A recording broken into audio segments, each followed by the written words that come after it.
Hello and welcome to another one of the rock stars, and we're going to revisit, over the next couple of weeks, we're going to revisit a few of the people we spoke to last year in the first series, because we're in difficult times now, and times where with COVID, we're all in remote situations. So we want to revisit some of the people we spoke to and ask them how they're getting on. First person we're going to be talking to is someone we spoke to late last year, Carney from Schwarz Real Estate. Been with Schwarz since 2011, been in real estate since 2006. G'day, Hannah, how are you doing? Good, thanks, Kevin. How are you? Fantastic. Now you've had some changes, not only COVID, but you've had some changes in your own work situation as well, haven't you? Yeah, like I was saying before, we had a property manager that resigned during COVID-19, and just with everyone working remotely, it's just not the right time to induct a new staff member to our team. So I made the decision to take on a portfolio as well as doing my own job and supporting the team. So it's been good to get back in and, make a refresher on all my skills, actually. Yeah, well, I imagine it would be too. And of course, no better time if you really want to get your hands dirty, and you are, than getting in right now. Let's talk about working remotely, because that's what a lot of people are having to do now. Have you had to change many systems to cater? Well, we're a very much cloud-based office, so that in regards to everyone being able to do their job, that hasn't really stopped or changed drastically. It's just, the biggest thing I think has been our morning team meetings, and we were initially doing afternoon team meetings, just to keep everyone's morale up, because, the first couple of weeks was a hard slog. You go from being in an office where we all get along and have a chat and a laugh, several times a day, to, being confined to the walls of your own apartment, and, and unfortunately it wasn't the best, property management isn't always positive, and it was just really tough for those first couple of weeks. So, we did a lot of team bonding and morale building exercises just to, keep everyone's spirits up as much as possible. Yeah, how did you do that, Hannah? I mean, what sort of things did you do? Because I assume you would have had to do those remotely. Yeah, so everyone just got on. We use Microsoft Teams, so just everyone getting on Microsoft Teams, Friday night drinks, doing all of that, and then just normal chit chats. And we actually made a policy. Cranston came up with the idea from day one, where everyone had to ring one friend and one colleague every single day, not to talk about work, just to touch base and say, hey, what's going on in your life? And and although we were already a close team, it was nice to actually have that sort of chit chat with your colleagues and, get to know more about them, as opposed to all being work focused. Is that something that you would do in a normal environment when you're all working together?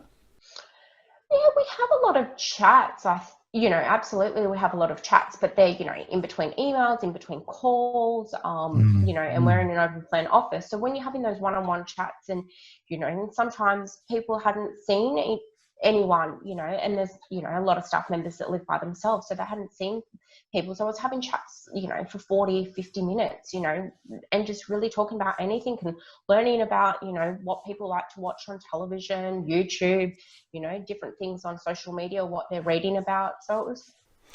Yeah, I guess it's going to be interesting when COVID's over, and of course, we will come out of this and we all get back to what is a normal working environment. It's going to be interesting to see the dynamic in the teams, because they probably, through this, have gotten to know each other a little bit better, maybe. Yeah, absolutely. And anything, you're going to be closer. And that's the other thing that the team has commented, and I've commented as well. And I was only talking to my husband about it on the weekend. I've become a lot closer with strata managers as well, which is interesting. I'm sure every single property manager watching this knows that there's a little bit of friction normally between strata managers, but, they're having the same difficulties as well. They're at home, they're facing the same technologies, they've got children. So, having casual conversations with strata managers have been good. Having casual conversations with our landlords, just getting on, like I touched on last time, I love to chat. So encouraging everyone to have a conversation on the phone. And even though they were hard conversations, it was nice to actually have the conversations and get to know more about our landlords and their situation. Yeah, very good. Tell me about some of the difficulties you are having, because, I mean, when your tenants have problems paying their rent, which no doubt some of them do have because they probably don't have jobs anymore, and the same with your landlords having to meet their mortgages. How are you handling some of those conversations, or how are you and your team handling them? Yeah, so look, our biggest struggle, and I'm sure it's like every property manager, and I see it on the forums as well, the biggest struggle is getting all the information back from the tenants. In what way, Hannah? How do you mean?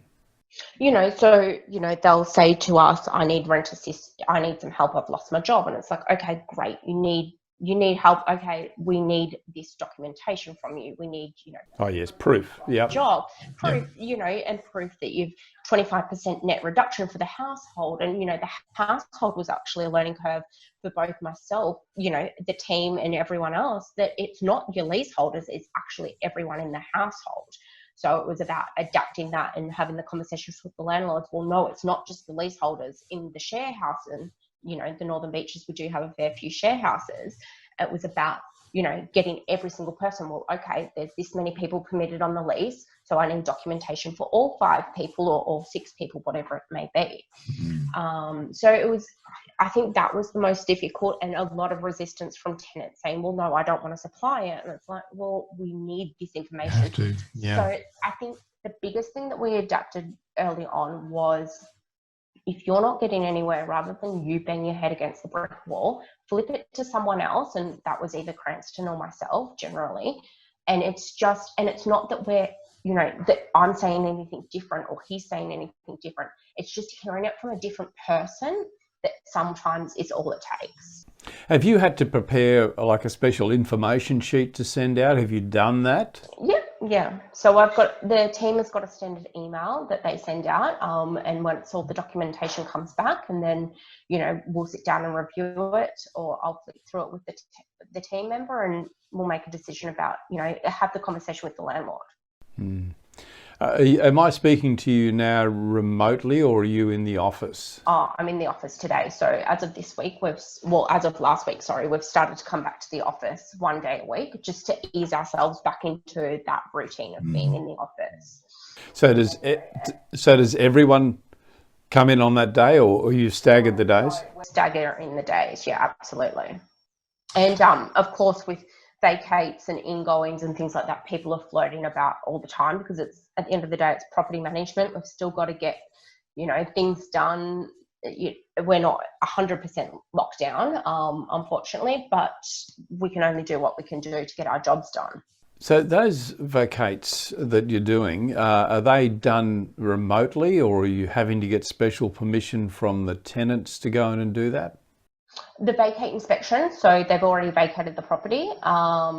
What we did do... But other inspections, like your routine inspections, are you doing those? No. We're not doing routines. We actually had a team discussion this morning about when we should start doing the routine inspections again, and what we should start focusing on first. Because as you can imagine, we've got, we stopped doing routine inspections as of mid-March. So we've got, 2 months of backlogged inspections to do. Wow, that's going to be a bit of a challenge. It is, but look, at the end of the day, we've just got to get through it. One of my team members came up with the best solution this morning, and I think it's great, and that's just to focus on the first 3-month inspections that are due. So the ones that you haven't inspected, you don't know how they maintain the property, so focus on them first, and then you can work on the rest. Because, I see. Yeah, so the newer tenants or the newer leases, yeah. Absolutely, because, some tenants and property managers know this, you'll go there every 6 months, everything's exactly the same, there might be a new leaky tap or something like that, but nothing really changes, particularly if they're long-term tenants, so you're just focusing on the new tenants and any tenants that you're concerned about. What about vacancies? Have you noticed an increase in those at all? Yes. That's been a challenge. So the one positive that has come out of this though is private inspections. We have actually been leasing more properties with the private inspections than we were doing with the open homes. and the teams did open homes on vacant properties for the first time on the weekend. And they said to me, they're like, you know, my leasing consultant, business development manager, they said, we want to go back to private because we just didn't get the connection that we got out of private inspections. Yeah, that's interesting, isn't it? So the private inspections, you're able to probably close them a little bit more or ask better questions? Absolutely. And you get to know them a lot better. So, you know, it's like, okay, this one doesn't suit you. Great. Why? Okay, well, look, we've got this one for lease. So we're able to redirect them and quickly show them, book them in. You know, yeah, the team just we leased 10 properties the week before last, just in a week, just from doing private inspections. Obviously more labour intensive, but do you think it's something that you might escalate when you do all get back together as a team? Yeah, absolutely. I had this conversation with the team, and like anything, it's just going to be an education piece. We're lucky that we use Inspect Real Estate. So it's a booking system.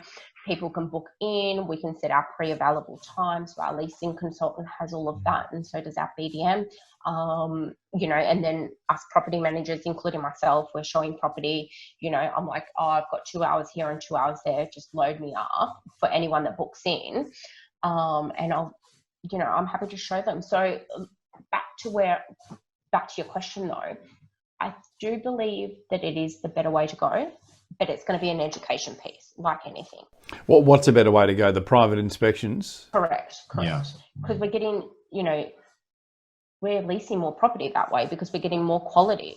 People are more inclined to come to a private inspection, an appointment they've booked, than an open home. And the thing with open homes, there's so many people, you can't talk to them, and particularly at the moment when we're having to adhere to social distancing, we've got too much going on to have a genuine conversation. So, yeah, absolutely. Hey, Hannah, it's been great talking to you. Thank you very much for your time. I wish you and your team all the success in the world. And I really appreciate, as do Rock End, you giving us this time to share your experience with us. So thank you. Enjoy your time back on the tools, as they say. And I'm sure it's going to go well. Hannah, thank you very much for your time. Thank you, Kevin. Talk to you later.